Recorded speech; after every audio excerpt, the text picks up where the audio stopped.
तारीख है 30 सितंबर 1930। एक क्रांतिकारी पिता ने अपने क्रांतिकारी बेटे के बचाव के पक्ष में ट्रिब्यूनल को एक अर्जी लगाई है। इस अर्जी में उसके बेटे की मौत की सजा को माफ करने की मांग की जा रही है। यह अर्जी थी सरदार किशन सिंह द्वारा अपने बेटे के बचाव यानी कि सरदार भगत सिंह के लिए। नमस्कार, मेरा नाम उज्जवल है और आप प्रसंग देख रहे हैं। प्रसंग में आज हम आपको बताएंगे कि जब इस अर्जी की खबर भगत सिंह को उनके जेल में लगी तो उन्होंने अपने पिता को एक पत्र लिखा और अपना विरोध जताया। आज उसी चिट्ठी को हम आपको पढ़कर सुनाएंगे। पूज्य पिताजी, मुझे यह जानकर हैरानी हुई कि आपने मेरे बचाव पक्ष के लिए स्पेशल ट्रिब्यूनल को एक आवेदन भेजा है। यह खबर इतनी यातनामय थी कि मैं इसे खामोशी से बर्दाश्त तक नहीं कर सका। इस खबर ने मेरे भीतर की शांति भंग कर उथल पुथल मचा दी है। मैं यह नहीं समझ सकता कि वर्तमान स्थितियों में और इस मामले पर आप किस तरह आवेदन कर सकते हैं।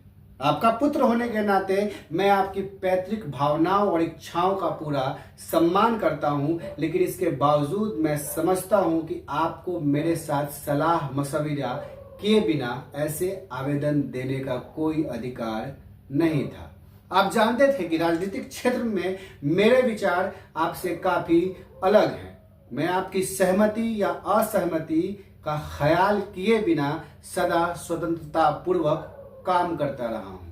मुझे यकीन है कि आपको यह बात याद होगी कि आप आरंभ से ही मुझसे यह बात मनवा लेने की कोशिश करते रहते हैं कि मैं अपना मुकदमा संजीदगी से लड़ूं और अपना बचाव ठीक से प्रस्तुत करूं, लेकिन आपको यह भी मालूम है कि मैं सदा इसका विरोध करता रहा हूं।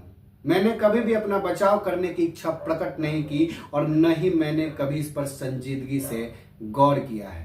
आप जानते हैं कि हम एक निश्चित नीति के अनुसार मुकदमा लड़ रहे हैं।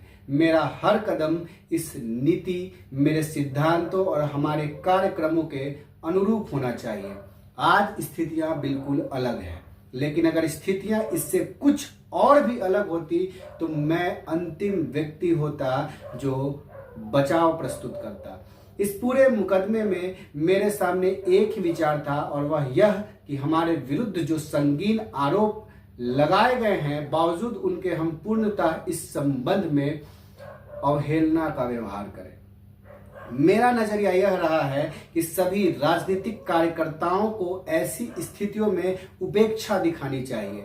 इस पूरे मुकदमे के दौरान हमारी योजना इसी सिद्धांत के अनुरूप रही है। हम ऐसा करने में सफल हुए या नहीं, यह फैसला करना मेरा काम नहीं। हम खुदगर्जी को त्याग कर अपना काम कर रहे हैं। वायसराय ने लाहौर साजिश केस ऑर्डिनेंस जारी करते हुए इसके साथ जो वक्तव्य दिया, उसमें उन्होंने कहा कि साजिश के मुजरिम शांति व्यवस्था को समाप्त करने के प्रयास कर रहे हैं।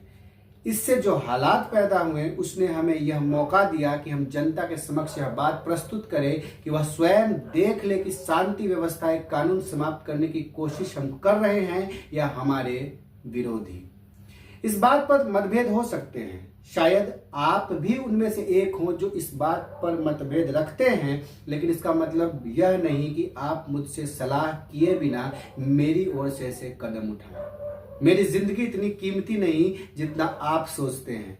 कम से कम मेरे लिए तो इस जीवन में इतनी कीमत नहीं कि इसे सिद्धांतों को कुर्बान करके बचाया जाए।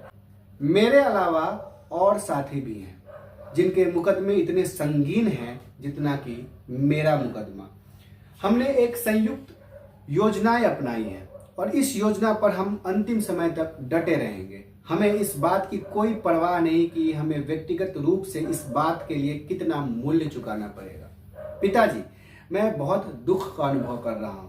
मुझे भय है कि आप पर दोषारोपण करते हुए या इससे बढ़कर आपके इस काम की निंदा करते हुए मैं कहीं सभ्यता की सीमाएं न लांघ जाऊं और मेरे शब्द ज्यादा सख्त न हो जाएं।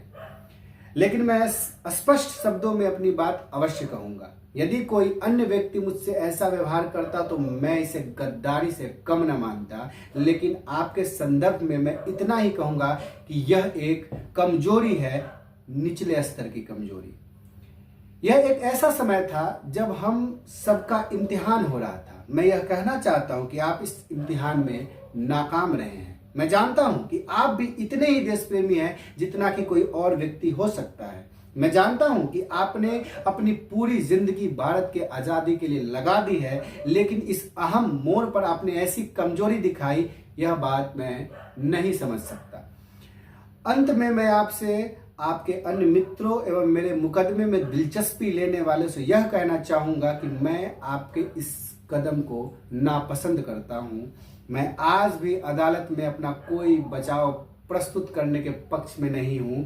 अगर अदालत हमारे कुछ साथियों की ओर से स्पष्टीकरण आदि के लिए प्रस्तुत किए गए आवेदन को मंजूर कर लेती है तो भी मैं कोई स्पष्टीकरण प्रस्तुत न करता।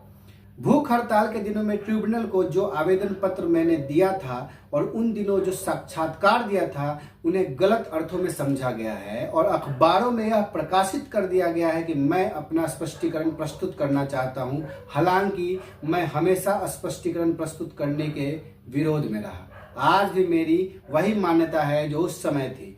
बोस्टल जेल में बंदी मेरे साथी इस बात को मेरी ओर से गद्दारी और विश्वासघात ही समझ रहे होंगे। मुझे उनके सामने अपनी स्थिति स्पष्ट करने का अवसर भी नहीं मिल सकता। मैं चाहूंगा इस संबंध में जो उलझनें पैदा हो गई हैं उनके विषय में जनता को असलियत का पता चल जाए। इसलिए मैं आपसे प्रार्थना करता हूं कि आप जल्द से जल्द यह चिट्ठी प्रकाशित कर दें। आपका आज्ञाकारी भगत सिंह। धन्यवाद। अगर आपको यह वीडियो पसंद आई हो तो हमारे चैनल को सब्सक्राइब करें। हम और भी ऐसी वीडियोस लाते रहेंगे।